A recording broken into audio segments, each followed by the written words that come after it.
Hello മക്കളെ, welcome to Sunny sir free and quality education to all.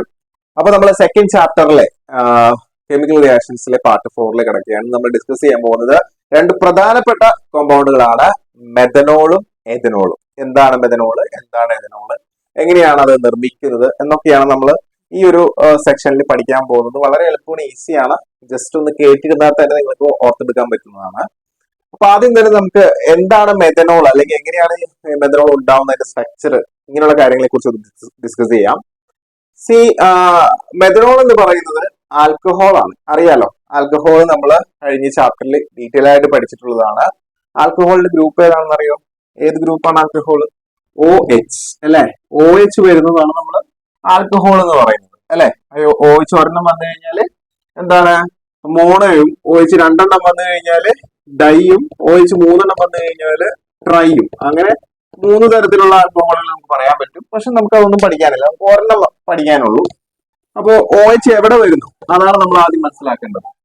നമുക്ക് first നമ്മുടെ organic കോമ്പൗണ്ടായുള്ള methane എടുക്കാം. Methane നമുക്കറിയാം 4 ഹൈഡ്രജൻ അല്ലെ, 4 ഹൈഡ്രജൻ ചേർന്നിട്ടുള്ള ഫസ്റ്റ് ഓർഗാനിക് കോമ്പൗണ്ട് ആണ്. എന്താണ്? ഒരു കാർബൺ മെത്ത് സിംഗിൾ ബോണ്ട് ആയതുകൊണ്ട് മീഥേൻ. ഇവിടെ നമ്മൾ പറഞ്ഞു, ഇതിൽ നിന്ന് ഒരു ഹൈഡ്രജൻ പോവുകയാണെങ്കിൽ ഇതിന്റെ പേര് നമ്മൾ എന്താക്കണം? AN ചേർക്കരുത്, അവിടെ എന്ത് ചേർക്കണം? YL ചേർക്കണം എന്ന് പറയും. Okay, methyl. ക്ലിയർ? അങ്ങനെയാണെങ്കിൽ ഇവിടെ നമ്മൾ ഈ ഹൈഡ്രജൻ പോയ സ്ഥലത്തേക്ക് ഒരു ഗ്രൂപ്പ് വരികയാണ്. OH എന്ന് പറയുന്ന ഗ്രൂപ്പ് ഓഫ് ആറ്റം വന്ന് ചേരുകയാണ്. അപ്പോഴാണ് നമ്മൾ പറഞ്ഞത് ഇത് ഹൈഡ്രോക്സിൽ ഗ്രൂപ്പ് ആണെന്നും, ഇങ്ങനെ OH വരികയാണെങ്കിൽ സഫിക്സ് ആയിട്ട് നമ്മൾ IUPAC നെയിം എഴുതുമ്പോൾ സഫിക്സ് ആയിട്ട് OL ചേർക്കണമെന്നും പഠിച്ചു.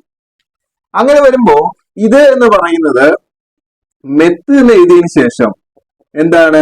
സിംഗിൾ ബോണ്ട് ആയിട്ടുള്ള AN എഴുതിയതിനു ശേഷം ഈ OL ചേർക്കണം. ഇതാണ് നമ്മൾ പഠിച്ചിട്ടുള്ളത്. അങ്ങനെ പഠിച്ച സമയത്ത് നമ്മൾ പഠിച്ച പോയിന്റ് എന്താണ്? OL സ്വരാക്ഷരമാണ്, ഓവലാണ്, ഈ ഒരു ഓവലാണ്. അതിന് 2 ഓവൽ അടുപ്പിച്ച് വന്നാൽ ഈ ഡ്രോപ്പ് ചെയ്യണം. അങ്ങനെ ഇതിന്റെ പേരെന്തായി? മെഥനോളായി. കണ്ടോ? മെഥനോൾ. അപ്പൊ മെഥനോളിന്റെ സ്ട്രക്ചർ ഇങ്ങനെയാണ് നമുക്ക് പറയാം. ഇനി മറ്റു തരത്തിൽ പറഞ്ഞാൽ ഇതിന്റെ ഒരു കണ്ടൻസ്ഡ് സ്ട്രക്ചർ എന്ന് പറഞ്ഞാൽ CH3, 3 ഹൈഡ്രജനും പിന്നെ OH. അങ്ങനെയാണ് നമ്മൾ ഇതിന് പറയാം, CH3OH.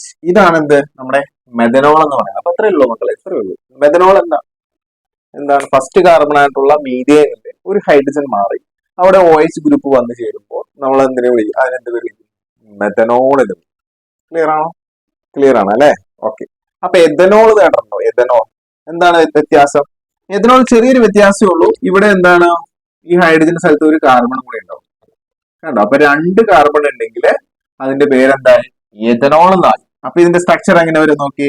CH3, ഇവിടെ CH3, പിന്നെ CH2, പിന്നെ എന്താണ്? OH. അങ്ങനെ പറയാം. അല്ലെങ്കിൽ C 2 തവണ, ഓക്കെ, ഹൈഡ്രജൻ 5 തവണ, ഓക്കെ, ദെൻ OH. ഇങ്ങനെയും പറയാം. അപ്പൊ ഈ ഒരു ഫോർമുല എഴുതാൻ നിങ്ങൾ അറിഞ്ഞിരിക്കണം. കാരണം ഇങ്ങനെയായിരിക്കും പല സ്ഥലങ്ങളിൽ നമ്മൾ ഇനി അങ്ങോട്ട് പോകുമ്പോൾ കാണുന്നത്. അപ്പൊ ഇതിന്റെ പേര് എഥനോൾ എന്നാണ്.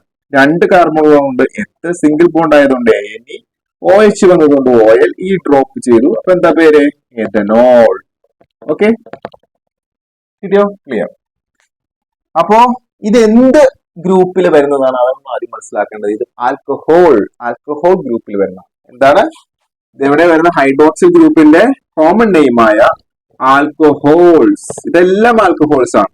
അപ്പോ മീഥൈൽ മാത്രമാണോ ആൽക്കഹോൾസ്, അല്ലെങ്കിൽ ഈ എഥനോൾ മാത്രമാണോ? അല്ല, പിന്നെ അങ്ങോട്ട് നമുക്ക് എല്ലാം പറയാം. ഇപ്പൊ 3 കാർബൺ വന്നു. അപ്പൊ നമ്മൾ എങ്ങനെ ഫോർമുല എഴുതുന്നു? എഴുതാതെ സാറ് പറയണ പോലെ എന്ത് എഴുതാൻ പറ്റും? ഇതേപോലെ 3 കാർബൺ വന്നാൽ നിങ്ങൾക്ക് എഴുതാൻ പറ്റും. അതൊരു ജനറൽ ആയിട്ടുള്ള ഫോർമുല സാറ് പഠിപ്പിച്ചു തരാം. അപ്പോ ആ ജനറൽ ആയിട്ടുള്ള ഫോർമുല നിങ്ങളൊന്ന് ഓർത്തിരുന്ന് കഴിഞ്ഞാൽ എത്ര കാർബൺ ഉള്ളതിന് നിങ്ങൾക്ക് എന്ത് ചെയ്യാം? ഇതുപോലെ എഴുതാം.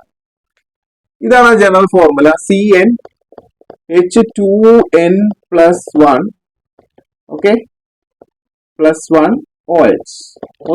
ഒന്നുമില്ല. നമ്മൾ ആൽക്കൈൻഡ് പഠിപ്പിച്ചിട്ടില്ലേ? ആൽക്കൈൻഡ് എന്താ പഠിപ്പിച്ചേക്കണം? CnH2n+2. ഇത് മുന്നത്തെ വീഡിയോ കണ്ട കുട്ടികൾക്ക് ഇത് അറിയാൻ പറ്റും, സാർ പഠിപ്പിച്ചിട്ടുള്ളതാണ്.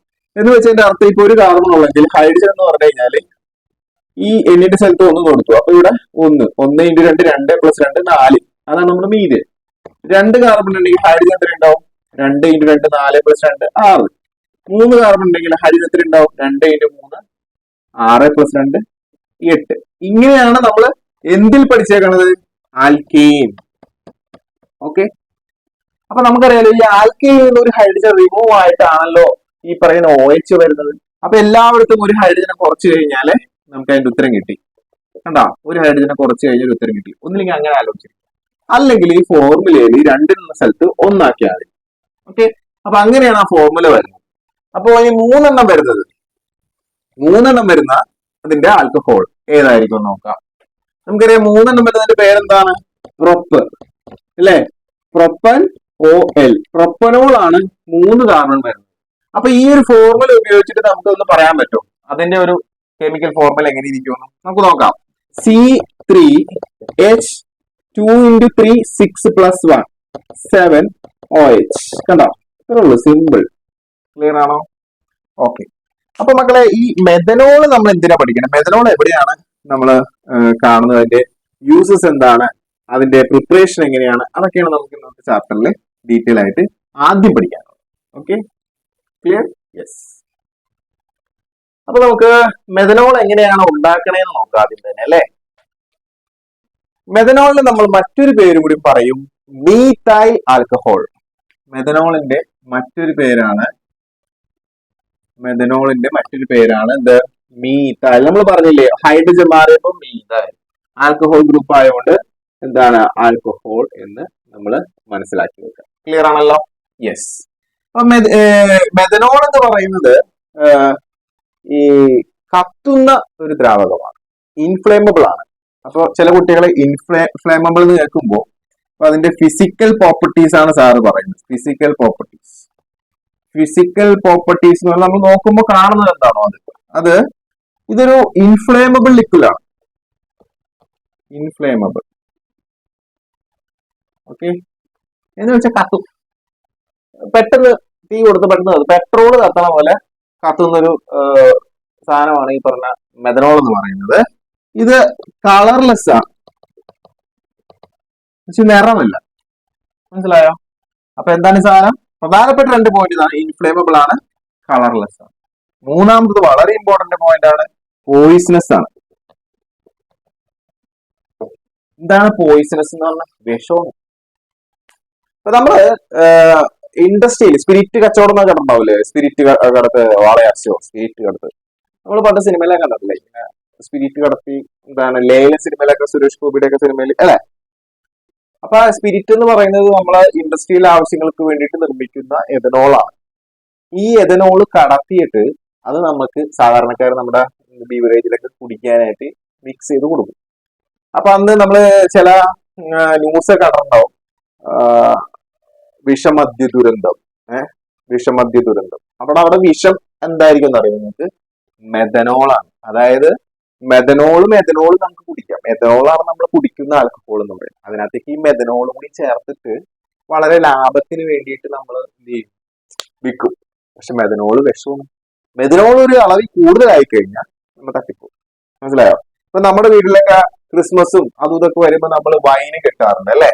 അപ്പൊ നമ്മള് കെട്ടുന്ന വൈൻ കൃത്യമായ അളവിലും അതിന്റെ കൃത്യമായ ടെമ്പറേച്ചറിലും ഒക്കെ അല്ലാന്നുണ്ടെങ്കിൽ അതിനകത്ത് ധാരാളം മെഥനോൾ ഉണ്ടാവും.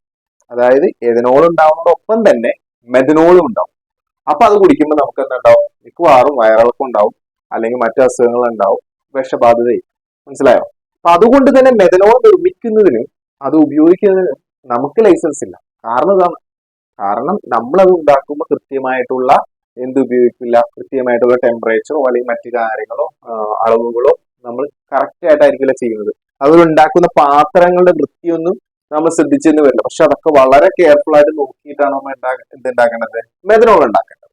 ഇപ്പൊ പണ്ട് എങ്ങനെയാണ് മെഥനോൾ ഉണ്ടാക്കിയിരുന്നതെന്ന് വെച്ച് കഴിഞ്ഞാൽ, മെഥനോൾ വുഡ് സ്പിരിറ്റ് എന്നും നമ്മൾ ഇതിനെ പറയും. അതായത് നമ്മളുടെ സസ്യങ്ങളിൽ നിന്നാണ് ഈ പറയുന്ന മെഥനോൾ നമ്മൾ ധാരാളമായിട്ട് നിർമ്മിച്ചിരുന്നത്. അതിനകത്ത് പ്രത്യേകിച്ച് സസ്യങ്ങളുടെ വുഡ് എന്ന് പറയുന്ന മരം, അത് ഉപയോഗിച്ചുകൊണ്ട് നമുക്ക് മെഥനോൾ ഉണ്ടാക്കാൻ പറ്റും. ഓക്കെ, പക്ഷെ പിന്നീട് നമ്മൾ ലാബിൽ പല മെത്തേഡുകൾ മെഥനോളിന്റെ ഉണ്ടാക്കാനായിട്ട് നമുക്ക് മീഥേൻ എടുത്തിട്ട് നമ്മൾ ഓക്സിഡേഷൻ ചെയ്തുകൊണ്ട്, അതായത് ഓക്സിജനുമായി പ്രവർത്തിച്ചുകൊണ്ട് നമുക്ക് മെഥനോൾ ഉണ്ടാക്കാനായിട്ട് പറ്റും. പക്ഷെ അതൊന്നും നമ്മുടെ ടെക്സ്റ്റ് ബുക്കിൽ നമുക്ക് പഠിക്കാനായിട്ട് ഇല്ല. ഓക്കെ, അപ്പോ എന്താണ് സാറ് പറഞ്ഞു വന്നത്? മെഥനോളിന്റെ ഫിസിക്കൽ പ്രോപ്പർട്ടീസ് ആണ്. ഓക്കെ, ഇനി വളരെ ഇമ്പോർട്ടന്റ് ആയിട്ടുള്ള മെഥനോളിന് കോമൺ ആയിട്ടുള്ള ഒരു പ്രോപ്പർട്ടിയും കൂടി സാർ ഇതിനകത്ത് ചേർക്കുകയാണ്. സോലുബിൾ. സോലുബിൾ അതായത് സോലുബിൾ എന്ന് പറഞ്ഞാൽ സോൾവെന്റ് ആയിട്ട് പ്രവർത്തിക്കുന്നു. നിങ്ങൾ കണ്ടിട്ടുണ്ടാവും വീട്ടിലൊക്കെ ആഘോഷങ്ങളൊക്കെ വരുമ്പോ ഇത്തിരി സാധനം ഒഴിച്ചിട്ട് വെള്ളം ഒഴിക്കണമാണോ അല്ലെങ്കിൽ സോഡ ഒഴിച്ച് കുളിക്കണമാണോ അല്ലെ? സോഡ ഒഴിച്ച് മിക്സ് ചെയ്യണതാണ്. എന്തിനാ അങ്ങനെ ചെയ്യണം? അതൊന്ന് ഡൈല്യൂട്ട് ചെയ്തിട്ട് കുടിക്കാൻ വേണ്ടിയിട്ടാണ്, ശരിയല്ലേ? അപ്പോ ഈ പറയുന്ന സാധനം വെള്ളത്തിൽ എന്തോരം വേണമെങ്കിലും ഏത് അളവിൽ ഏത് പ്രപ്പോർഷനിലും വെള്ളത്തിൽ ലയിക്കുന്ന ഒരാളാണ് ആര്? മെഥനോൾ ആയാലും എഥനോൾ ആയാലും. കിട്ടിയോ? ഇപ്പൊ നമ്മൾ വീട്ടിൽ കുടിക്കുന്ന അപ്പച്ചന്മാരോ അവരൊന്നും ഉണ്ടാവില്ല, ചേട്ടന്മാരോ ആരെങ്കിലൊക്കെ കുടിക്കാൻ പറ്റുന്നത് സിനിമയിലേക്ക് കാണുന്നത്. അതിനകത്ത് ഈ സാധനം കംപ്ലീറ്റ് എന്താ? എഥനോള്. നിങ്ങൾ ആ കുപ്പി എടുത്ത് നോക്കി ഒന്ന് മറച്ചു നോക്കി കഴിഞ്ഞാല്, ദൈവം അങ്ങനെ ചെയ്തേക്കല്ലേ, മറച്ചു നോക്കിക്കഴിഞ്ഞാൽ അത് എഴുതിണ്ട 46% ഉണ്ടാവും. അതായത് ഒരു 100 ലിറ്റർ എടുത്തു കഴിഞ്ഞാൽ അത് 46 ലിറ്റർ കൊണ്ട് തന്നെ ഈ പറഞ്ഞ എഥനോൾ തന്നെയാണ്. നമ്മൾ ബീറിന്റെ കുപ്പി നോക്കിയിട്ടുണ്ട്, ബീറിന്റെ കുപ്പിയിൽ 6% എഥനോളായിരിക്കും. അതായത് അതിനകത്ത് വളരെ കുറച്ചേ ഉള്ളൂ. ഒരു 100 കുപ്പി എടുക്കുകയാണെങ്കിൽ 94 കുപ്പിയും പച്ചവെള്ളവും ബാക്കി 6 കുപ്പി എന്താണ് കറക്റ്റ് ഫുള്ള് കോൺസെൻട്രേറ്റ് ആയിട്ടുള്ള ആൽക്കഹോളുമാണ്. മനസ്സിലായോ? അതൊക്കെ എഥനോളാണ് നമ്മൾ കുടിക്കുന്നത്, മെഥനോൾ അല്ല. മെഥനോൾ എന്തുകൊണ്ട് കുടിക്കില്ല? പോയിസണസ് ആണ്. മനസ്സിലായോ? ക്ലിയർ? കളർലെസ് ആണ്, ഇൻഫ്ലേമബിൾ ആണ്. അപ്പൊ it is an inflammable, colourless and poisonous liquid is known as എന്താണ്? Methanol. It can be insoluble in any proportion with water, other organic compounds. മറ്റു ഓർഗാനിക് കോമ്പൗണ്ട്സുകളെ നമുക്ക് ഇതിനകത്ത് ലയിപ്പിക്കാം. മനസ്സിലായോ? അപ്പൊ നമ്മള് പെയിന്റ് ഒക്കെ എടുത്തു കഴിഞ്ഞാൽ അതിനകത്ത് ആൽക്കഹോൾ ഉണ്ടാവും. എന്താ കാരണം? നമ്മൾ പെയിന്റിൽ ബ്രഷ് മുക്കിയിട്ട് നമ്മളിങ്ങനെ അടിച്ചു കഴിഞ്ഞാൽ പെട്ടെന്ന് ഉണങ്ങാനാണ് അല്ലെ? അതെങ്ങനെയാ പെട്ടെന്ന് ഉണങ്ങണെന്ന് അറിയോ? നമ്മൾ മുക്കിയിട്ട് അടിച്ചു കഴിയുമ്പോഴത്തേക്കും ഈ ആൽക്കഹോള് എന്താണ് ബാഷ്പീകരിച്ച് പുറത്തേക്ക് പോകും. അങ്ങനെ പോയി കഴിയുമ്പോൾ ഉണങ്ങി. കണ്ടോ? അപ്പൊ അങ്ങനെ പെയിന്റുകളും മറ്റു മരുന്നുകളൊക്കെ നിർമ്മിക്കാനൊക്കെ നമ്മൾ ഇത് ഉപയോഗിക്കുന്നുണ്ട്.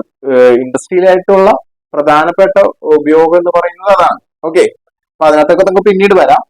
അപ്പൊ ഫിസിക്കൽ പ്രോപ്പർട്ടീസ് എങ്ങനെ ഇത് കാണപ്പെടുന്നു വെച്ച് കഴിഞ്ഞാൽ, നമ്മളിപ്പോ ഒരു ഗ്ലാസ് വെള്ളവും പച്ചവെള്ളം ഒരു ഗ്ലാസ് മെഥനോൾ നിൽക്കുന്ന കണ്ടുകൊണ്ട് നിങ്ങൾക്ക് അതിനെ തിരിച്ചറിയാൻ കഴിയില്ല. കാരണം രണ്ടും നിറമില്ല. വെള്ളത്തിനും നിറവില്ല, ഈ പറഞ്ഞ ആൽക്കഹോളിനും നിറവില്ല. പിന്നെ നിങ്ങൾ കാണുന്ന കുപ്പിയിലൂടെ കാണുന്ന നമുക്ക് അവൻ ചേർത്ത് വരുന്നതാണ്. ഓക്കെ, സോ ഇൻഫ്ലേമബിൾ ലിക്വിഡ് ആണ്, കളർലെസ് ആണ്, പോയിസണസ് ആണ്, സോലുബിൾ ആണ്. എന്ന് വെച്ച് കഴിഞ്ഞാൽ ഏതൊരു വസ്തുവിനെയും അത് അതിനകത്ത് ലയിപ്പിക്കും, സോൾവെന്റ് ആണ്. മനസ്സിലായോ? അപ്പൊ ഇത്രയും കാര്യങ്ങളാണ് ഫിസിക്കൽ പ്രോപ്പർട്ടീസിൽ നമുക്ക് പഠിക്കാനായിട്ടുള്ളത്. ഇനി നമുക്ക് പഠിക്കേണ്ടത് എന്താണെന്ന് വെച്ച് കഴിഞ്ഞാൽ കെമിക്കൽ പ്രോപ്പർട്ടീസ്. അത് നമുക്ക് ഇതിനകത്ത് കൊടുത്തിട്ടില്ല ടെക്സ്റ്റ് ബുക്കില്, ഉയർന്ന ക്ലാസ്സിൽ പഠിക്കും. ദെൻ ഇനി നമുക്ക് പഠിക്കാനുള്ളത് എങ്ങനെയാണ് മെഥനോള് നമുക്ക് പഠിക്കാനുള്ള രീതിയിൽ നിർമ്മിക്കുന്നത്. മനസ്സിലായോ? മെഥനോൾ നിർമ്മിക്കാൻ പല മാർഗങ്ങളുണ്ട്, പക്ഷെ നിങ്ങളുടെ ടെക്സ്റ്റ് ബുക്കിൽ ഏത് രീതിയിലാണ് മെഥനോള് നിർമ്മിച്ചിരിക്കുന്നതെന്ന് നമുക്ക് നോക്കാം. Okay, clear? അപ്പൊ മക്കളെ, ഇൻഡസ്ട്രിയൽ പ്രിപ്പറേഷൻ ഓഫ് മെഥനോൾ ആണ് പഠിക്കാൻ പോകുന്നത്. വളരെ ഇമ്പോർട്ടന്റ് ആണ്, ശ്രദ്ധിച്ച് ഇരിക്കുക. ഓക്കെ, അപ്പൊ നമുക്കറിയാം ഏതൊരു വസ്തു ഉണ്ടാക്കണമെങ്കിൽ റോ മെറ്റീരിയൽ വേണം. അതായത് എന്തെങ്കിലും നിന്നിട്ടാണ് നമുക്ക് ഒന്നും ഉണ്ടാക്കാൻ പറ്റുള്ളൂ. മെഥനോൾ ഞാൻ നേരത്തെ പറഞ്ഞു, പണ്ട് നമ്മൾ ഉപയോഗിച്ചിരുന്ന മെത്തേഡ് വുഡ്, അതായത് മരങ്ങൾ എന്താണ് നമുക്ക് വായുവിന്റെ അസാന്നിധ്യത്തിൽ വായു ഇല്ലാതെ കത്തിച്ച് കരികളാക്കി അതിൽ നിന്നിട്ട് നമുക്ക് പറഞ്ഞ മെഥനോൾ ആൽക്കഹോൾ ഉണ്ടാക്കാൻ പറ്റും. അപ്പൊ അതിന് കുറച്ച് ഡീവിയേഷൻ സംഭവിച്ചുള്ള ഒരു മെത്തേഡാണ് നമുക്കിപ്പോ പഠിക്കാനുള്ളത്. കാറ്റലിറ്റിക് ഹൈഡ്രജനേഷൻ എന്നൊക്കെയാണ് അതിന്റെ പേര്, പക്ഷെ പേരുകളൊന്നും ടെക്സ്റ്റ് ബുക്കിൽ ഇല്ല, അപ്പൊ അത് വിട്ടേര്. പിന്നെ വേറൊരു മെത്തേഡ് നമുക്ക് ലാബിലൊക്കെ ചെയ്യുന്ന പോലെ മീഥേനിൽ നിന്നുകൊണ്ട് ഓക്സിഡേഷൻ നടത്തി നമുക്ക് മെഥനോൾ ഉണ്ടാക്കാം. പക്ഷെ മീഥേൻ നമ്മൾ ആദ്യം ഉണ്ടാക്കണ്ടേ? അപ്പൊ അതൊക്കെ ലാബിലൊക്കെയാണ് പറ്റുള്ളൂ. വലിയ രൂപത്തിൽ ഇൻഡസ്ട്രിയൽ പ്രിപ്പറേഷൻ ആണ് നമ്മൾ പഠിക്കാൻ പോകുന്നത്. അത് ഉണ്ടാക്കണമെങ്കിൽ നമുക്ക് ഏറ്റവും ചീപ്പായിട്ടുള്ള, നമുക്ക് അവൈലബിൾ ആയിട്ടുള്ള ഒരു മെറ്റീരിയൽ ഉപയോഗിച്ചിട്ട് വേണം ഉണ്ടാക്കാനായിട്ട്. അപ്പൊ നിങ്ങൾക്ക് ഞാൻ പറയുന്ന ഒരു മെറ്റീരിയൽ സാർ പറയും വെള്ളം വളരെ ചീപ്പായിട്ട് അവൈലബിൾ അല്ലേ? അതെ. അപ്പൊ ഒരാള് വെള്ളമാണെന്ന് മനസ്സിലിട്ട് കൊണ്ടുവരാം കേട്ടാ. വെള്ളം ക്ലിയർ ആണല്ലോ? യെസ്. ഇനി കുറച്ച് കരി എടുത്തിട്ട് നമ്മൾ, അതായത് കുറച്ച് മരം എടുത്തിട്ട് കത്തിച്ച് ഇത് കരിയാക്കി, മരക്കരി അല്ലെങ്കിൽ കോക്ക് കിട്ടിയല്ലോ. കോക്ക് അതാവാ കാർബൺ. എന്താണ്? കാർബൺ. അപ്പൊ മക്കളെ നോക്കിയ വാട്ടറും കാർബണും. ഓക്കെ, ഇത് രണ്ടുമാണ് എന്റെ പ്രധാനപ്പെട്ട റോ മെറ്റീരിയൽ എന്ന് പറഞ്ഞു കഴിഞ്ഞാൽ അത് വളരെ ചീപ്പായിട്ട് എനിക്ക് കിട്ടുന്ന സാധനമാണ് അല്ലെ. ഈ കാർബൺ കോക്ക് എന്ന് പറയുന്നത് പണ്ട് നമ്മള് ഈ പറയുന്ന കൽക്കരി കോക്കാണ് കണ്ടോ. ഈ കൽക്കരിയൊക്കെ നമ്മള് ട്രെയിനിൽ ഇട്ടിരുന്നു, ട്രെയിൻ ഓടിക്കാൻ വേണ്ടിയിട്ട് കത്തിച്ച് ആ ആവി കൊണ്ട് ഉണ്ടാക്കുന്ന, ആ ചൂടുകൊണ്ട് ഉണ്ടാക്കുന്ന ആവി വെച്ചിട്ടാണ് ആവി യന്ത്രം കണക്കെ നമ്മുടെ ട്രെയിനൊക്കെ ഓടിക്കൊണ്ടിരുന്നത്. അപ്പോ ഇവിടെയും അതുപോലെ തന്നെ ഈ കാർബണിനെ ഒന്ന് ചൂടാക്കി റെഡ് ഹോട്ട്, അതായത് ചുമന്നിരിക്കുന്ന ഈ കാർബണിന്റെ മീതെ നമ്മൾ എന്ത് കടത്തിവിടും? വെള്ളം കടത്തിവിടും. ചുമ്മാ വെള്ളം ഒഴിക്കല്ല, അപ്പൊ അത് കെട്ടുപോകും. വെള്ളം ആവിയുടെ രൂപത്തിൽ കടത്തിവിടും.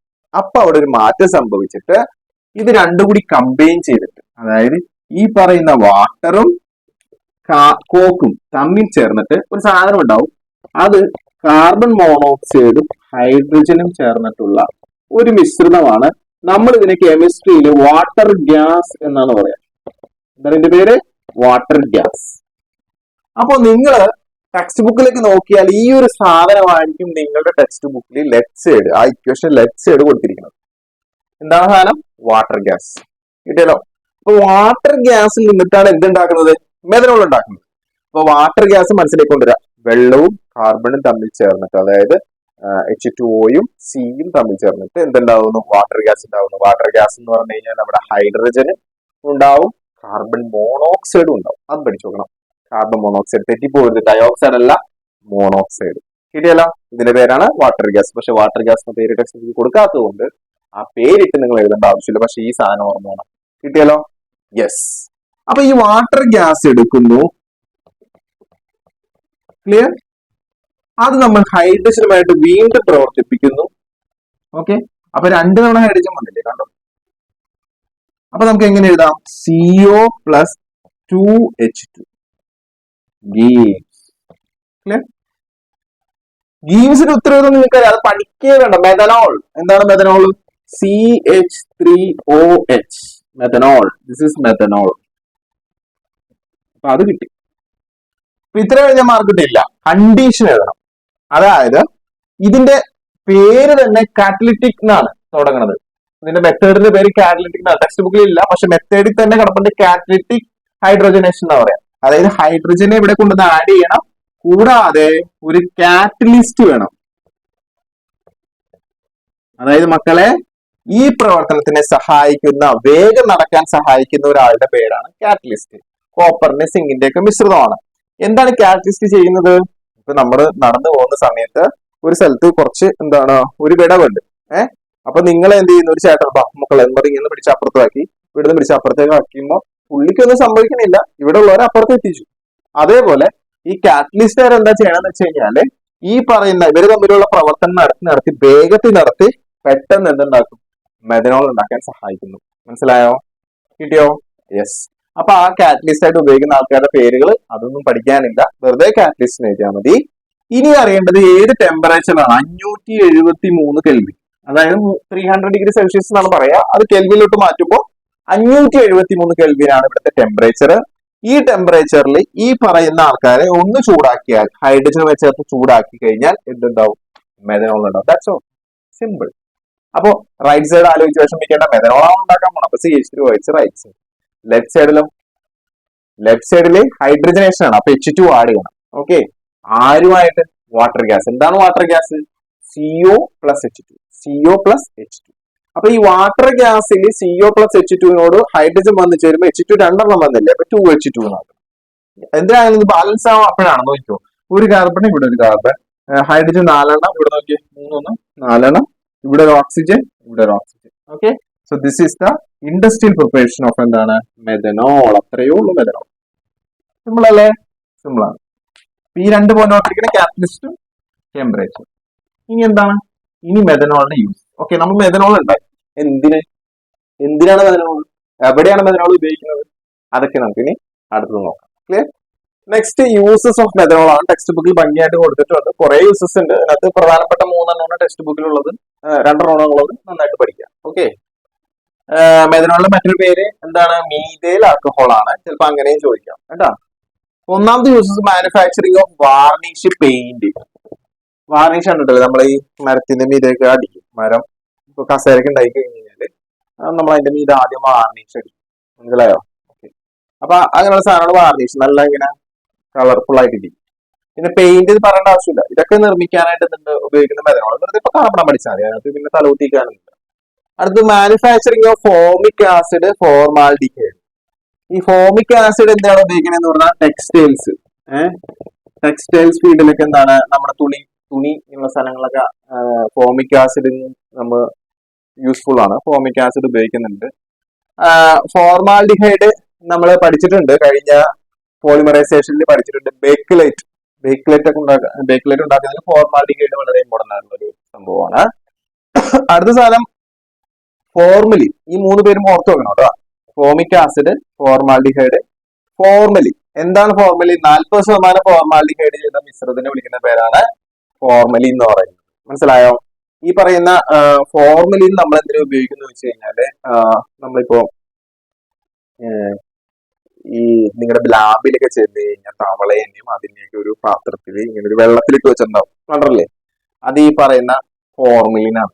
പിന്നെ അതുപോലെ തന്നെ നമ്മുടെ ബാത്റൂമിലൊക്കെ നമ്മൾ മണം വരാതെ സാധനം തൂക്കിയിടൂലേ, അതുപോലെ ബാത്റൂമിൽ നമുക്ക് വെക്കാൻ പറ്റുന്ന ഒരു ഡിസ്ഇൻഫെക്ടർ ആണ് ഈ പറയുന്ന ഫോർമലിൻ എന്ന് പറയുന്നത്. മനസ്സിലായോ? അപ്പൊ ഇതൊരു പ്രിസർവേഷൻ, കേടുകൂടാതെ ഇരിക്കുന്നതിനും സഹായിക്കും, ഒരു ഡിസ്ഇൻഫെക്ടർ ആയിട്ട് സഹായിക്കും. അപ്പോ ഇത്രയും യൂസസ് ആണ് നിങ്ങൾക്ക് പഠിക്കാനുള്ളത്. മാത്രം നിങ്ങൾ എന്ത് ചെയ്താൽ മതി? പഠിച്ചാൽ മതി. മനസ്സിലായോ? ക്ലിയർ? യെസ്. പിന്നെ മെഥിലേറ്റഡ് സ്പിരിറ്റ് എന്ന് പറഞ്ഞിട്ട് നമ്മൾ എന്താണ് സ്പിരിറ്റ് ഒക്കെ ഉണ്ടാക്കും. അതായത് നമ്മൾ കുടിക്കുന്ന സ്പിരിറ്റ്, അല്ലെങ്കിൽ നമ്മൾ ഈ പറയുന്ന മെഡിസിൻ ആവശ്യങ്ങളൊക്കെ ആയിട്ട് നമ്മൾ സ്പിരിറ്റ് കൊണ്ടുപോകുമ്പോൾ ആൾക്കാർ അതെടുത്ത് കുടിക്കാനുള്ള ചാൻസ് ഉണ്ട്. നമ്മൾ ഈ കൊറോണ സമയത്ത് കണ്ടില്ലേ, എന്താണ് നമ്മുടെ സാനിറ്റൈസർ കുടിച്ച ആൾക്കാരാണ്. കാരണം അത് മണക്കുമ്പോൾ മറ്റേ സാധനത്തിന്റെ ഒരു മണം കിട്ടപ്പോൾ കുടിച്ചു പോകുകയാണ്. പക്ഷെ കുടിക്കാൻ പാടില്ല. അതിനകത്ത് എന്തായിരിക്കും ചേർത്തിട്ടുണ്ടാവുക?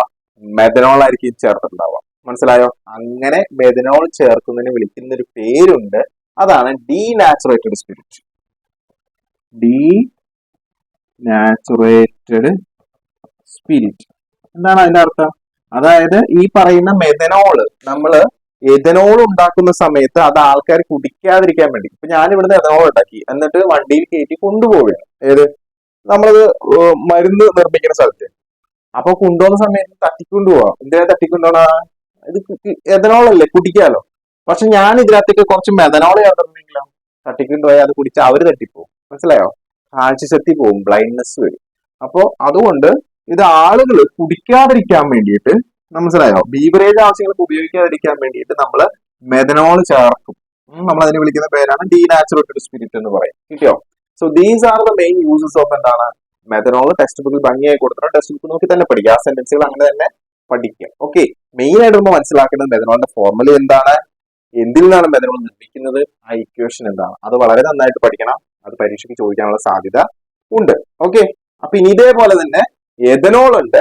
എഥനോൾ കുറച്ചും കൂടി കൂടുതൽ യൂസസും കുറച്ചും കൂടി വേറൊരു രീതിയിലാണ് എഥനോൾ നിർമ്മിക്കുന്നത്, മെഥനോൾ നിർമ്മിക്കുന്ന പോലെയല്ല. അപ്പൊ അതെങ്ങനെയാണെന്നുള്ളത് നമുക്ക് നോക്കാം.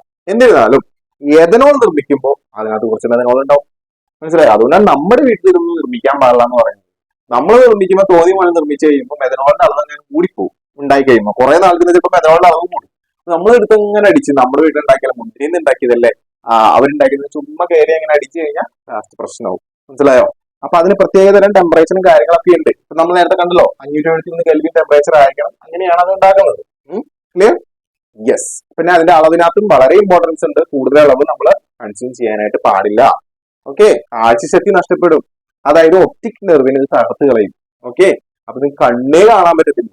പണ്ടൊക്കെ അങ്ങനെ ഉണ്ടായിരുന്നു. വിഷമത്തിൽ കണ്ണിന്റെ കാഴ്ചശക്തി നഷ്ടപ്പെട്ട ആൾക്കാർക്ക് ഇഷ്ടമായിരുന്നു. നിങ്ങൾ മനസ്സിലാക്കാൻ, മദ്യപാനം നല്ലൊരു ശീലമല്ല.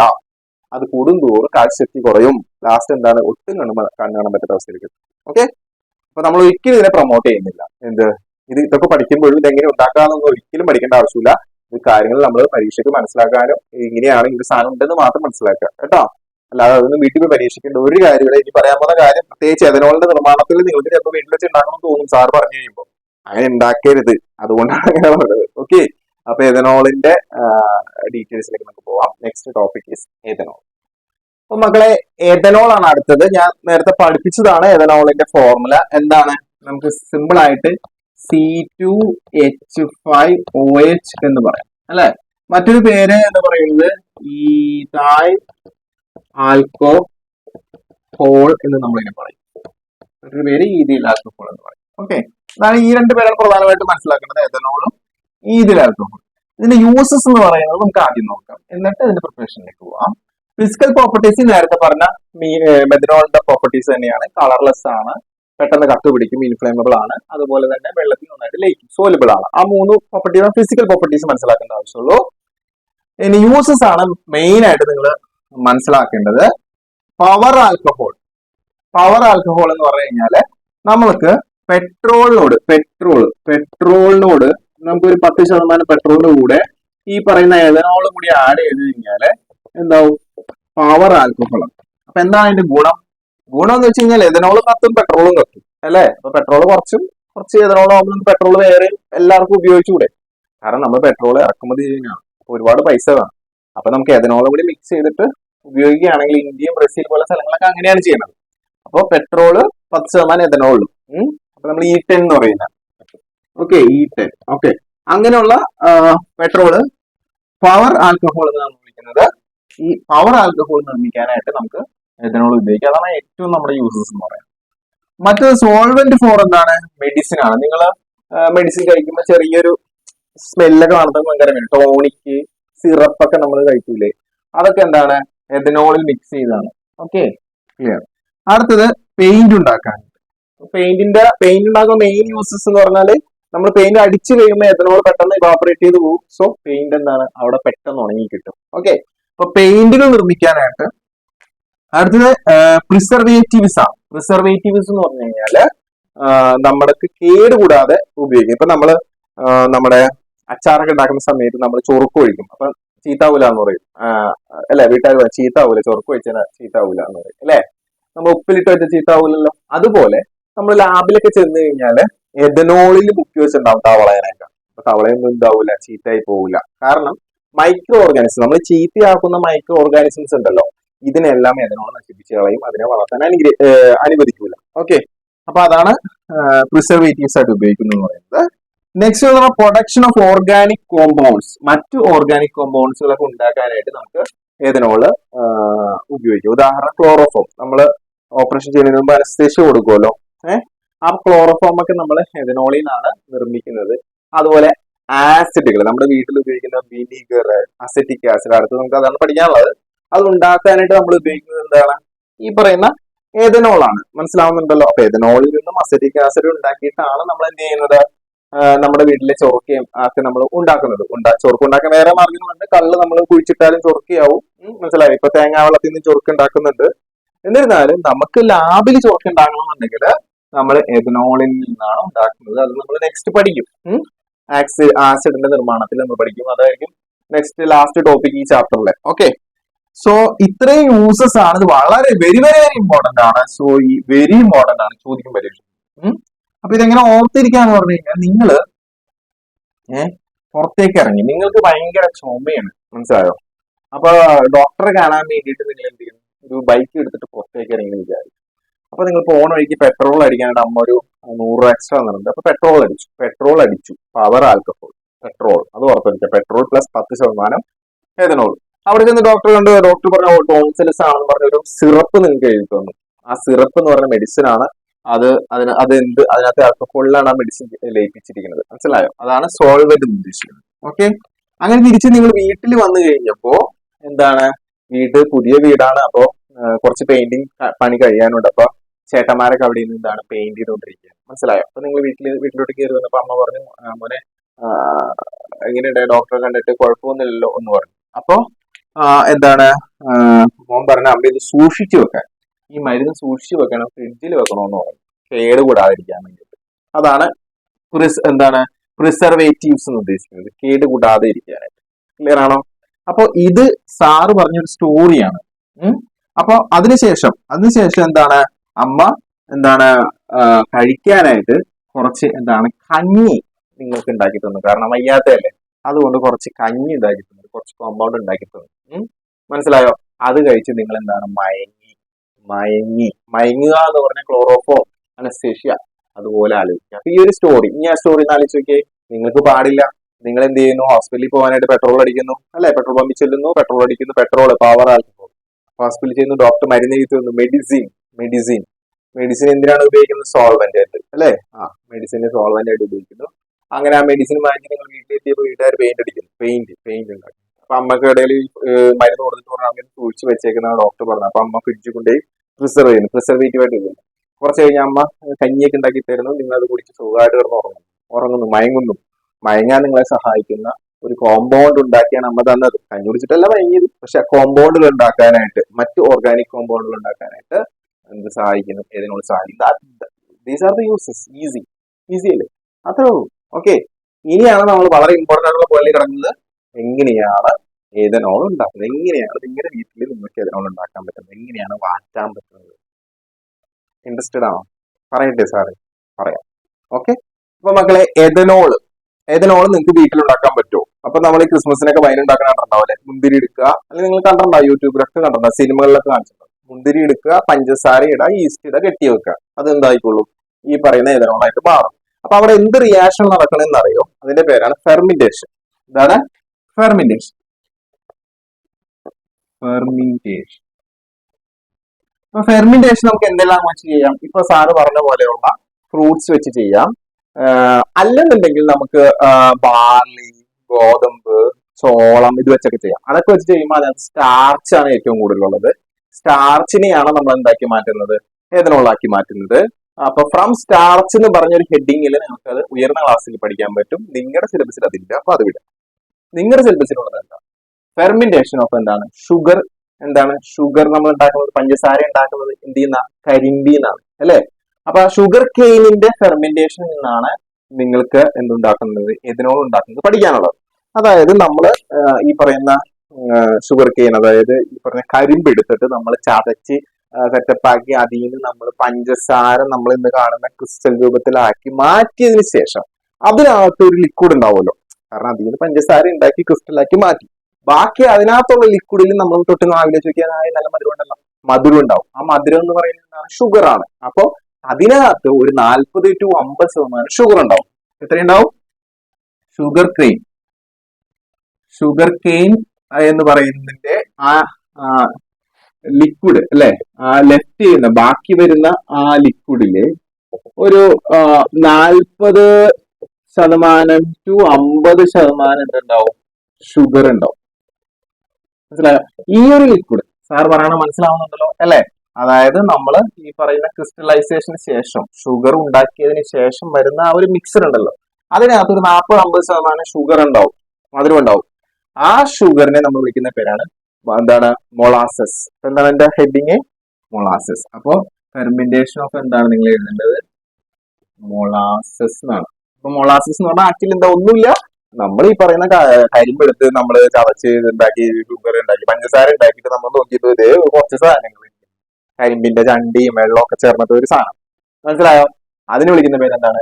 മൊളാസസ്. കിട്ടിയല്ലോ? Molasses. So fermentation of molasses എന്ന് പഠിച്ചു നോക്കുക. കിട്ടിയല്ലോ? കിട്ടി. യെസ്. അപ്പൊ അതിൽ നിന്നാണ് നമ്മൾ ഉണ്ടാക്കുന്നത്, മനസ്സിലാക്കി. യെസ്. ഇനി ഇതൊക്കെ ഉണ്ടാക്കുമ്പോൾ എങ്ങനെയാണ് എന്താണ് ഇവിടെ സംഭവിക്കുന്നത്? അപ്പൊ മൊളാസസിലെ പ്രധാന കണ്ടന്റ് എന്ന് പറയുന്നത് ഷുഗർ ആണ്. ആരാണ്? ഷുഗർ. ക്ലിയർ ആണല്ലോ? അപ്പൊ ഞാൻ ഉണ്ടാക്കാൻ പോകുന്നത് ഷുഗറിൽ നിന്നാണ്. കിട്ടിയല്ലോ?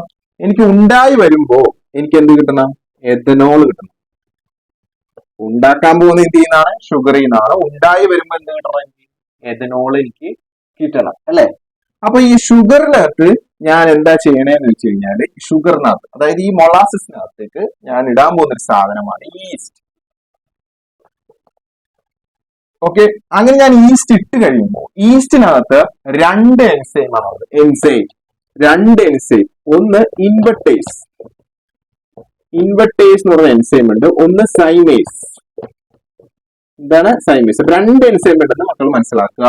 ഈസ്റ്റ് ഉണ്ടാവുന്ന വീട്ടിൽ ഷുഗർ ക്രെയിനിലേക്ക് ഈസ്റ്റ് ഇടും. ഈസ്റ്റിനകത്ത് 2 എൻസൈം ആണ് നമ്മൾ ഇവിടെ പഠിക്കാനുള്ളത്. സ്റ്റാർച്ചിൽ വരുമ്പോൾ നമ്മൾ വേറെ എൻസൈം ആണ്.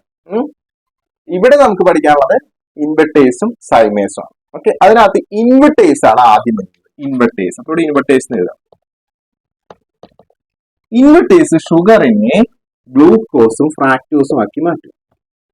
Glucose plus fructose. അത്രേ ഉള്ളൂ മക്കളെ. അപ്പൊ ഷുഗറിന്റെ ഈ സൊല്യൂഷൻ എടുത്തിട്ട്, അതായത് മൊളാസസ് എടുത്തിട്ട് അതിനകത്തേക്ക് ഈസ്റ്റ് ഇടുന്നു. ഈസ്റ്റിനകത്തുള്ള ഫസ്റ്റ് എൻസൈം ഇൻവെർട്ടേസ് ഈ പറയുന്ന ഷുഗറിനെ എന്താക്കി മാറ്റും? ഗ്ലൂക്കോസും ഫ്രാക്ടോസും ആക്കി മാറ്റി. ഇനി ഇതാണ് ഇവിടെ എഴുതണ്ടാക്കുള്ളൂ, കഴിഞ്ഞു. ഇത് മാത്രം പഠിക്കാനുള്ളൂ, ഇത് എടുത്ത് എഴുതിയാൽ മതി. ഇനി ആ ഗ്ലൂക്കോസും ഫ്രാക്ടോസും, ഗ്ലൂക്കോസ് ഓർ ഫ്രാക്ടോസ്, മനസ്സിലായോ? ഈ ഒരു സാധനം ഇപ്പൊ അതുണ്ടല്ലോ, അപ്പൊ അതുണ്ടായി. ഇപ്പൊ എല്ലാ ഷുഗറും ഇങ്ങനെയായി മാറി എന്ന് വിചാരിക്കുക. ഇനി അതിനകത്തേക്ക് ഈസ്റ്റിനകത്തുള്ള മറ്റ് രണ്ടാമത്തെ എൻസൈം, അതായത് സൈമേസ് എന്ന് പറയുന്ന എൻസൈമായിട്ട് പ്രവർത്തിച്ചിട്ട് എന്തുണ്ടാവും? എഥനോൾ ഉണ്ടാവും. കഴിഞ്ഞു. ശരിയോ? അതിന്റെ ഒപ്പം തന്നെ നമുക്കിങ്ങനെ കുരുകുരാന്ന് ഗ്യാസ് വരുന്നതാണ് കാർബൺ ഡൈ ഓക്സൈഡ്. ഇത്രയേ ഉള്ളൂ എഥനോളിന്റെ ഫെർമെന്റേഷൻ. ഇനി ഇതിന്റെ ഫോർമുലാസ് മാത്രം അറിഞ്ഞാൽ മതി, ബാക്കി ഇത് കഴിഞ്ഞു. ഈസിയാണ്, ഒന്നുമില്ല. അപ്പൊ എന്താ നമ്മൾ ശ്രദ്ധിക്കേണ്ട കാര്യം? എന്തിൽ നിന്നാണ് ഉണ്ടാക്കുന്നത്? മൊളാസസ്. എന്താണ് മൊളാസസ്? ഈ പറയുന്ന ഷുഗർ, കട്ടിയുള്ള ക്രിസ്റ്റൽ ആയിട്ടുള്ള ഷുഗർ എടുത്തതിന് ശേഷം ബാക്കി വരുന്ന ലിക്വിഡിനെ വിളിക്കുന്ന പേരാണ് മൊളാസസ്. എന്തുകൊണ്ട് മൊളാസസ് എടുത്തു? അതിനകത്ത് ഷുഗർ ഉണ്ട്, 40-50% ഷുഗർ അതിനകത്തുണ്ട്. കിട്ടിയോ? ഇനി നമ്മൾ എന്ത് ചെയ്യണം? അതെടുത്തിട്ട് അതിനകത്തേക്ക് ഈസ്റ്റ് ഇടണം. എന്തിനാണ് ഈസ്റ്റ് ഇടുന്നത്? ഈസ്റ്റിനകത്ത് 2 എൻസൈം ഉണ്ട്. ഏതൊക്കെയാണ് എൻസൈംസ്? ഇൻവെർട്ടേസും സൈമേസും. ഇവരെന്താ ചെയ്യുന്നത്? ഇൻവെർട്ടേസ് ആദ്യം എന്ത് ചെയ്യുന്നു? ഈ ഷുഗറിനെ എന്താക്കി മാറ്റും? ഗ്ലൂക്കോസും ഫ്രാക്ടോസും ആക്കി മാറ്റുന്നു. ഓക്കെ, മനസ്സിലായി സാർ? ഇനിയോ ഈ ഗ്ലൂക്കോസും ഫ്രാക്ടോസിനെ പിന്നെ രണ്ടാമത്തെ എൻസൈം ആയിട്ടുള്ള സൈമേസ് എന്ത് ചെയ്യുന്നു? ഈ ഗ്ലൂക്കോസിനെയും ഫ്രാക്ടോസിനെയും എഥനോളാക്കി മാറ്റുന്നു. ഇനി എന്താണ് അറിയേണ്ടത്? ഇതിന്റെ ഓരോരുത്തരുടെയും കെമിക്കൽ ഫോർമുല എന്താണെന്ന് അറിയണം. അതിനകത്ത് എഥനോൾ നിങ്ങൾക്ക് അറിയാം, പറയേണ്ട ആവശ്യമില്ല. എന്താണ്? C2H5OH. ഇതാണ് നമ്മുടെ എഥനോൾ. കൂടാതെ കാർബൺ ഡൈ ഓക്സൈഡ് ഉണ്ടാവുന്ന സാധനം പറഞ്ഞു, അതവിടെ വെക്കാം. ഇനി നിങ്ങൾ അറിയേണ്ടത് ഗ്ലൂക്കോസും ഫ്രാക്ടോസും ആണ്. ഗ്ലൂക്കോസ് എന്ന് പറഞ്ഞു കഴിഞ്ഞാല് C6H12O6. ഇവിടെ സെയിം ആണ്, ഡയറക്റ്റ് ആണ് നടക്കുന്നത്. അത് തന്നെയാണ് ഫ്രാക്ടോസും, C6H12O6. കണ്ടോ? അപ്പൊ ഇവിടെ എഴുതണ്ടോ? ഞാൻ എഴുതണ്ടോ? C6H12O6. ഇത് ഒരു പ്രാവശ്യം എഴുതിയാൽ മതി, അത് രണ്ടും സെയിം അല്ലേ? ഒരു പ്രാവശ്യം എഴുതിയാൽ. എന്താണ് സാറേ പറഞ്ഞത്? ഇതെനിക്കറിയാം സാറേ, അതിനോളം എനിക്കറിയാം. C2H5OH കിട്ടി. ഇനി ഇതൊന്നും ഒരു പ്രാവശ്യം പഠിക്കണം. C6H12O6. C6H6 എഴുതുന്നത് അത് ബെൻസീൻ ആണ്. ഓക്കെ സാർ, ആദ്യത്തെ ചാപ്റ്ററിൽ പാർട്ട് 1 അങ്ങനെ എഴുതി പോയിട്ടുണ്ട് ബെൻസീൻ. അപ്പൊ അതിന് ഗ്ലൂക്കോസിന്റെ ഫോർമുല ഇതാണ്, C6H12O6. Okay, C6H12O6. C6H6 എന്താണ്? ബെൻസീൻ ആണ് കേട്ടോ. മാർക്ക് പോയത്, H വിട്ടുപോയത്, അല്ല O വിട്ടുപോയത്. ഇനി നിങ്ങൾ മനസ്സിലാക്കേണ്ടത് ഇത് ഉണ്ടായത് ഇതിൽ നിന്നാണ്. അപ്പൊ ഇത് രണ്ടും കൂടി ചേർന്നിട്ടായിട്ടുള്ള സാധനം ഇവിടെ വരാം അല്ലെ? അപ്പൊ അതാണ് സാറ് ആദ്യം ഇത് പഠിപ്പിച്ചത്. ഓക്കെ, ഇപ്പൊ 6ഉം കൂടി ചേർന്ന് എത്ര വരും? 12 വരും. അപ്പൊ ഇവിടുത്തെ കിട്ടിയില്ലേ? C12. ഓക്കെ, ഇനിയുള്ളത് അങ്ങനെ ഡബിൾ ആക്കി എഴുതരുത് കേട്ടോ. H എന്ന് പറയുന്നത് 24 അല്ല വരാം, 22 ആണ്. 22. ഓക്സിജൻ വരുന്നത് 12 അല്ല, എന്താണ്? 11 വരുമോ? അപ്പൊ C12H22O11. ഇതിന്റെ ഇരട്ടിയാണ് ഇവിടെ വരാം. അപ്പൊ നമ്മൾ എപ്പോഴും മനസ്സിലാക്കേണ്ട കാര്യം, ഇതിന്റെ ഇരട്ടി ഇവിടെ വരുന്നുണ്ട്, അതുപോലെ തന്നെ ഇവിടെ. കിട്ടിയോ? യെസ്. ആദ്യത്തെ ആളെന്ന് പറയുന്നത് എന്താണ്? 12 ആണ്. അത് ഓർത്തു വെക്കുക. 12. ഒരു വർഷത്തിൽ 12 മാസങ്ങൾ. യേശുവിന് 12 ശിഷ്യന്മാർ. പഠിച്ചില്ലേ? അപ്പോ 12 മാസങ്ങൾ. അത് ഓർത്തിരുന്നു കഴിഞ്ഞാല് സ്റ്റാർട്ടിംഗ് പോയിന്റ് കിട്ടി, C12. ഓക്കെ, ലാസ്റ്റത്തെ ആള്, അതായത് O എന്ന് പറയുന്ന ഒരു ഒരെണ്ണം കുറവുണ്ട്. 12 ഒന്ന് കുറച്ച് 11. അപ്പൊ എനിക്ക് എന്ത് കിട്ടി? C12. 12 മാസം, O 11. ഇവിടെയുള്ള ഇരട്ടി ഇവിടെ ഉണ്ടാവും. അപ്പൊ H22. ഓക്കെ, അപ്പൊ C12H22O11 ഇതാണ് ഷുഗർ. അത് ഇൻവെർട്ടേസുമായി പ്രവർത്തിച്ചിട്ട് ഗ്ലൂക്കോസ്, അതായത് C6H12O6. Fructose C6H12O6. രണ്ട് സെയിം ആണ്. കിട്ടിയാലോ? യെസ്. അതെന്നെ വീണ്ടും എടുത്ത് എഴുതാ. അത് ഈസ്റ്റിനകത്തുള്ള സെക്കൻഡ് എൻസൈം ആയിട്ടുള്ള സൈമേസുമായി പ്രവർത്തിച്ചിട്ട് എഥനോളും കാർബൺ ഡൈ ഓക്സൈഡും ഉണ്ടാവും. എഥനോൾ എന്താണ്? C2H5OH. കിട്ടി അല്ലെ? അപ്പൊ ഇവിടെ നോക്കൂ, ഇവിടെ C6 ഉണ്ട്, പക്ഷെ ഇവിടെ കാർബൺ 2 3 ഉള്ളൂ അല്ലെ? അപ്പൊ ഞാനൊന്ന് ബാലൻസ് ചെയ്യാൻ വേണ്ടിയിട്ട് ഇവിടെ ഒരു 2 ഇട്ടു. അപ്പൊ 4 കാർബൺ ആയി. ഇവിടെ ഒരു 2 ഇട്ടു. അപ്പൊ 2 കാർബൺ 6 കാർബൺ ആയി. അപ്പൊ അത് ബാലൻസ് ചെയ്തേക്കാം. അപ്പൊ നമുക്ക് ഇതൊക്കെ കൂടി ഒന്ന് ഒരുമിച്ച് ഒരു ഫൈനൽ റിയാക്ഷനൊക്കെ ഒന്ന് എഴുതിയാലോ? എഴുതാം. ഓക്കെ, ആദ്യം തന്നെ ഇക്വേഷൻസ് മാത്രമാണ് ഇപ്പൊ സാറ് എഴുതാൻ പോകുന്നത്. ആദ്യം എന്റെ മനസ്സിലേക്ക് വരുന്നത് മൊളാസസ്, ഷുഗർ, 12 മാസം, C12, H ഉണ്ട്, O ഉണ്ട്. ഓക്കെ, ഇതിൽ നിന്ന് 1 കുറവ്, ഇതിന്റെ ഇരട്ടി ഇവിടെ. ഓക്കെ, ഈസ്റ്റിനകത്തുള്ള 2 എൻസൈമുകള് ഇൻവെർട്ടേസും സൈമേസും കാണപ്പെടാൻ പഠിക്കണം. അപ്പൊ അത് ഇവിടെ എഴുതാം, ഇൻവെർട്ടേസ്. ക്ലിയർ? യെസ്. എന്തുണ്ടാവുന്നു പറ, എന്തുണ്ടാവുന്നു? ഇവിടെ ആരുണ്ടാവുന്നു? ഗ്ലൂക്കോസ് ഉണ്ടാവുന്നു, C6H12O6. ഇവിടെ സെയിം ആണ്, ഡയറക്റ്റ് നടക്കുന്നത്. ഓക്കെ, വീണ്ടും ഒരു തവണ ഇവിടെ അത് എഴുതണം, കാരണം രണ്ട് സാധനങ്ങളാണ്, ഒരേ കെമിക്കൽ ഫോർമുലയാണ് അല്ലെ. ഇതിന്റെ പേര് ഇവിടെ എഴുതി വെക്കുക, ഗ്ലൂക്കോസ്. ഇതിന്റെ പേര് എഴുതി വെക്കുക, ഫ്രാക്ടോസ്. കിട്ടിയല്ലോ? കിട്ടി. നമ്മൾ മനസ്സിലാക്കേണ്ടത് ഇതാണ് മെയിൻ ഇവിടെ സംഭവിക്കണതെങ്കിലും ഇവിടെ നമ്മൾ വാട്ടർ കൂടി എന്ത് ചെയ്യുന്നുണ്ട്? ആഡ് ചെയ്യുന്നുണ്ട്, വെള്ളം ചേർക്കണം. മനസ്സിലായോ? ഓക്കെ, ആവശ്യമുണ്ടെങ്കിൽ ആവശ്യമുള്ള അനുസരിച്ചിട്ടുള്ള വെള്ളം നമ്മൾ എന്ത് ചെയ്യണം? ചേർക്കണം. ഇനി ഈ പറയുന്ന സാധനങ്ങൾ ഇവിടെ എടുത്ത് എഴുതാണ്, C6H12O6. അത് ഒരു തവണ എഴുതാവും, കാരണം അത് രണ്ടുപേരുടെ സെയിം ഫോർമുലയാണ്. അപ്പൊ അതോടെ എന്താ ചെയ്തിട്ട് താഴെ എഴുതണം, ഗ്ലൂക്കോസ് ഓർ ഫ്രാക്ടോസ് ഗീസ്. എന്താണ് ഇവിടെ എഴുതേണ്ടത്? സൈമേസ്. എന്തുണ്ടാവുന്നു? എഥനോളിന്റെ ഫോർമുല C2H5OH. പിന്നെ എന്തുണ്ടാവുന്നു? Carbon dioxide. ഇനി ഇവിടെ 6 കാർബൺ ഉണ്ട്, ഇവിടെ 2 ഇട്ട് കഴിഞ്ഞാൽ 2 × 2 4 കാർബൺ. ഇവിടെ ഒരു 2 ഇട്ട് കഴിഞ്ഞാൽ 6 കാർബൺ. ബാക്കിയെല്ലാം ഓട്ടോമാറ്റിക്കലി ഇപ്പൊ ബാലൻസ് ആയിട്ടുണ്ടാവും. മനസ്സിലായോ? കിട്ടിയോ? ഈ 2 × 5 10, ഈ 2 ഹൈഡ്രജൻ 12 ഹൈഡ്രജൻ. ഓക്സിജൻ നോക്കിയേ, 2 ഇവിടെ ഓക്സിജൻ, ഇവിടെ ഈ 2 × 4 ഓക്സിജൻ 6 ഓക്സിജൻ. കണ്ടോ? So this is the balanced final equation. Okay, and this name is ethanol, and this one is carbon dioxide. Clear ആണോ? ഓക്കെ, ഒന്ന് നോക്കി.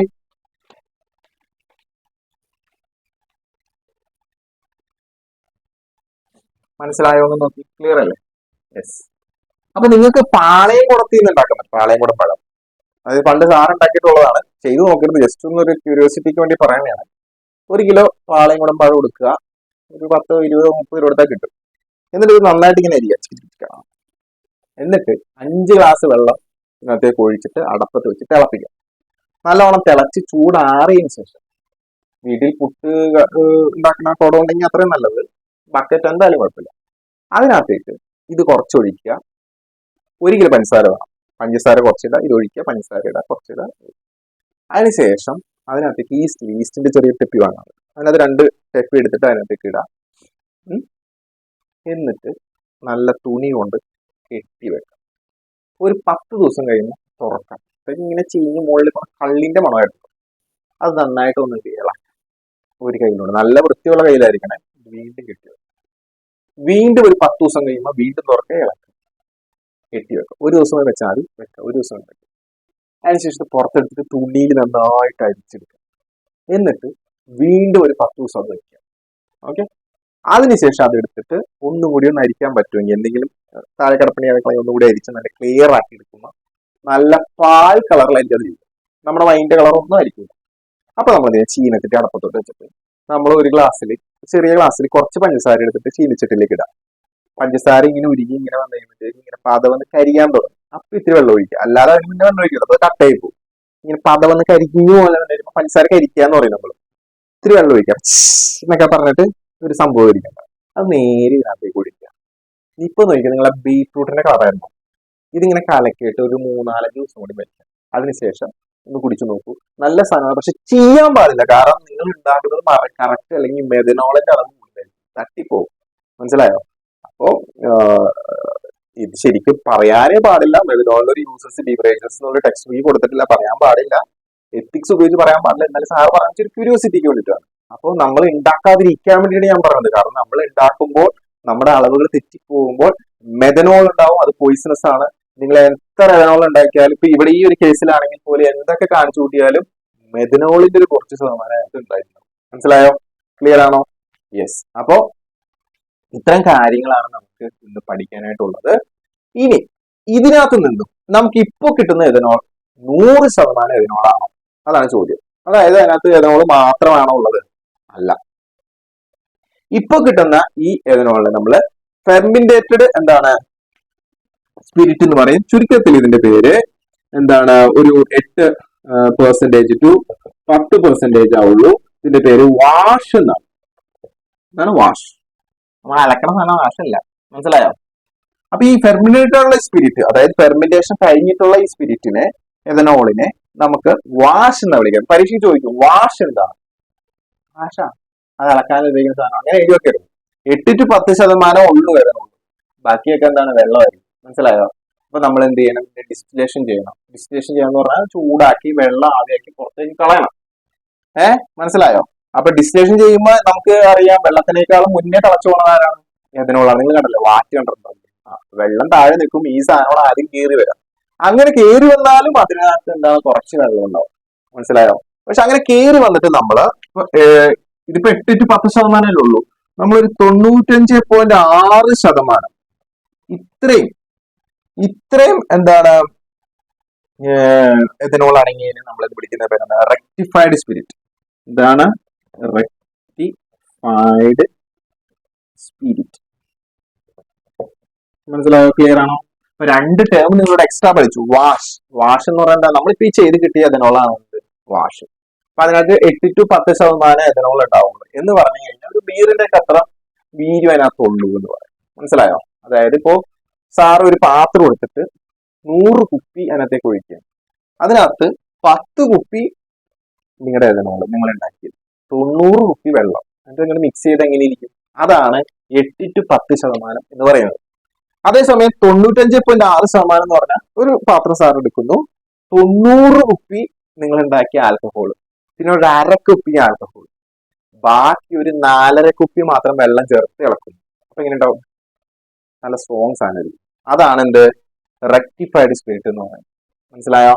അപ്പൊ റെക്ടിഫൈ ചെയ്തത്, അതായത് നമ്മൾ അതിൽ നിന്ന് വെള്ളമൊക്കെ കളഞ്ഞ് നീരാവിയാക്കി എടുത്തിട്ടുള്ള സ്പിരിറ്റ്. ഇതാണ് പണ്ടൊക്കെ നമ്മൾ ഉപയോഗിച്ചിരുന്നത് വാറ്റ് എന്ന് പറയുന്നത്. വാറ്റടിച്ച് താർന്നതിനൊക്കെ പറയില്ലേ? ഓക്കെ. അപ്പോഴും അവിടെ കുറച്ച് ഒരു 4% ഒക്കെ എന്താണ്, ആൽക്കഹോൾ അല്ല, വെള്ളമായി. 100% ആൽക്കഹോൾ, അതായത് കംപ്ലീറ്റ് കഴിഞ്ഞു, ആൽക്കഹോൾ മാത്രമേ ഉള്ളൂ. അങ്ങനെയാണെങ്കിൽ അതിനൊരു പേരുണ്ട് 100%. 100% എന്ന് പറഞ്ഞു കഴിഞ്ഞാല് അതിന്റെ പേരാണ് അബ്സല്യൂട്ട്. 100%, 100% ആൽക്കഹോൾ ആണെങ്കിൽ ആബ്സല്യൂട്ട് ആൽക്കഹോൾ. അപ്പൊ ആബ്സല്യൂട്ട് ആൽക്കഹോൾ എന്നാ പരീക്ഷ വെച്ചാൽ എന്ത് പറയും? 100%. റെക്ടിഫൈഡ് സ്പിരിറ്റ് എന്ന് പറഞ്ഞാൽ എന്ത് ചോദിക്കും? 95.6%. ഫെർമിന്റേറ്റഡ് സ്പിരിറ്റ് എന്ന് പറഞ്ഞു കഴിഞ്ഞാൽ 8 to 10%. ക്ലിയർ ആണല്ലോ? യെസ്. ഇനി ഇതിനകത്ത് ഈ 100% ആൽക്കഹോളിന്റെ ഒരു 20% ആൽക്കഹോളും ഒരു 80% എന്താണ്, പെട്രോളും ചേർന്നുള്ള ഒരു മിശ്രിതമാണ് നമ്മൾ പറയുന്ന എന്താണ്, പവർ ആൽക്കഹോൾ, അല്ലെങ്കിൽ പവർ പെട്രോൾ എന്ന് നമുക്ക് പറയാം. പവർ പെട്രോളിൽ എന്താ സംഭവിക്കുന്നത്? 20% അബ്സല്യൂട്ട് ആൽക്കഹോൾ ആയിരിക്കും, 80% പെട്രോൾ ആയിരിക്കും. പവർ ആൽക്കഹോൾ എന്ന്, പവർ പെട്രോൾ എന്ന് നമുക്ക് അതിനെ പറയാം. മനസ്സിലാവുന്നുണ്ടോ?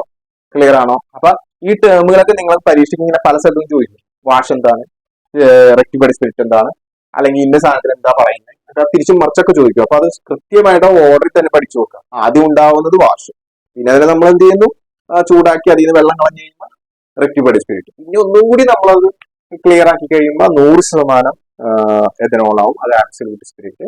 അതിനകത്ത് ഒരു 20% അബ്സല്യൂട്ട് സ്പിരിറ്റും 80% പെട്രോളും ചേർന്നതാണ് പറയുന്നത് ഈ പറയുന്ന പവർ ആൽക്കഹോൾ അല്ലെങ്കിൽ പവർ പെട്രോൾ എന്ന് പറഞ്ഞിട്ട് നമുക്ക് വാങ്ങാനൊക്കെ കിട്ടുന്നത്. മനസ്സിലായോ? ക്ലിയർ ആണോ? യെസ്. അപ്പോ ഇത്രയും കാര്യങ്ങളാണ് നമുക്ക് ആൽക്കഹോളുമായി ബന്ധപ്പെട്ട് പഠിക്കാനുള്ളത്. അപ്പൊ ഇന്ന് നമ്മൾ 2 കാര്യങ്ങളാണ് പഠിച്ചത്, മെഥനോളും എഥനോളും. ഇനി നമുക്ക് ഈ ചാപ്റ്ററിൽ വളരെ കുറച്ച് കാര്യങ്ങളെ പഠിക്കാനുള്ളൂ, അതായത് കാർബോക്സിലിക് ആസിഡ്, അതിന്റെ നിർമ്മാണവും അതുമായി ബന്ധപ്പെട്ട് പിന്നെ കുറച്ച് മെഡിസിനും കാര്യങ്ങളൊക്കെ ഉണ്ട്. ഓക്കെ. അപ്പോൾ നെക്സ്റ്റ് ഒരു പാർട്ട് അല്ലെങ്കിൽ 2 പാർട്ടിനുള്ളിൽ തന്നെ നമുക്ക് ഇത് ഫിനിഷ് ചെയ്യാൻ കഴിയും. അപ്പൊ നിങ്ങൾ നൽകിയ സപ്പോർട്ട് തുടർന്നും നൽകുക. കഴിഞ്ഞ വീഡിയോസ് ഒക്കെ കാണാത്തവരുണ്ടെങ്കിൽ അതെല്ലാം കാണാതിന്റെ ലിങ്ക് ഈ വീഡിയോന്റെ ഡിസ്ക്രിപ്ഷനിൽ കൊടുത്തിട്ടുണ്ട്. മാത്രമല്ല, സാറിനെ ഒന്ന് സപ്പോർട്ട് ചെയ്യണം നിങ്ങൾക്ക് ആഗ്രഹം ഉണ്ടെങ്കിൽ നമ്മുടെ ചാനലിൽ ജോയിൻ ചെയ്യുക. സ്പോൺസർഷിപ്പിന് 29 രൂപയുള്ളൂ ഒരു മാസം. അപ്പൊ നിങ്ങൾക്ക് ഒരു വർഷത്തേക്കാണെങ്കിൽ വെറും 21 രൂപ 300 രൂപ ആവില്ല. എപ്പോൾ വേണമെങ്കിലും ക്യാൻസൽ ചെയ്യാം. അപ്പൊ നിങ്ങൾക്ക് ഒരു പേയ്മെന്റ് ചെയ്തുകൊണ്ട് വേണമെങ്കിൽ നമ്മുടെ സാറിനെ ഹെൽപ്പ് ചെയ്യാം. കാരണം ഇതിനൊക്കെ ചിലവുണ്ടല്ലോ. അപ്പൊ നിങ്ങളുടെ ഒരു ഹെൽപ്പ് ഉണ്ടെങ്കിൽ നന്നായിട്ട് നമുക്ക്, ഇല്ലെങ്കിലും കുഴപ്പമൊന്നുമില്ല. നമ്മുടെ എല്ലാ വീഡിയോസും നമ്മൾ ഫ്രീ ആയിട്ടാണ് ചെയ്യുന്നത്. നമ്മുടെ ചാനൽ സബ്സ്ക്രൈബ് ചെയ്യുക. എന്തെങ്കിലും ഒരു കമന്റ് ഈ വീഡിയോയുടെ താഴെ ഇടുക. അതുപോലെ തന്നെ നിങ്ങളുടെ ഫ്രണ്ട്സിനൊക്കെ ഷെയർ ചെയ്യുക. Thank you very much.